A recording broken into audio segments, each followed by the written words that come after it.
मुझे पहली बार उस कमरे की बू महसूस हुई जब बिल्डिंग के तीसरे फ्लोर पर रहने वाली खाला बिना बीमारी के अचानक मर गईं। बू लाश जैसी नहीं थी, ज्यादा अजीब थी, जैसे गीली मिट्टी, जले हुए बाल और पुरानी दुआओं की मिलीजुली बू। लोग कहते थे पानी लीक है, लेकिन अजीब बात यह थी बू सिर्फ रात को आती थी और सिर्फ एक कमरे से। उस कमरे में कोई रहता नहीं था। एक रात 2:26 पर मैंने हिम्मत करके दरवाज़ा खोला। अंदर सब साफ था, ना लाश ना गंदगी।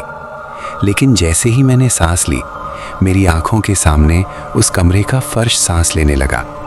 बू तेज हो गई और फिर मैंने देखा दीवार पर लिखा हुआ था, जो ये बू महसूस करता है वो अगला होता है। मेरा गला सूख गया। उसी रात नीचे वाले फ्लोर का गार्ड मर गया। सुबह लोग कह रहे थे उसके कमरे से अजीब बू आ रही थी। अगली रात वो बू मेरे कमरे में थी, मेरे बेड के नीचे से।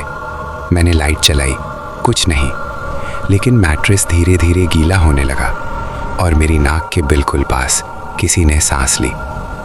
अब तुम्हारी बू दूसरों को बताएगी कि तुम यहाँ थे। आज लोग कहते हैं मेरा कमरा बंद रहता है, लेकिन अगर कभी तीसरे फ्लोर से गुजरो और अचानक बिना वजह बहुत अजीब बू आए तो रुकना मत, क्योंकि वो कमरा खाली नहीं होता।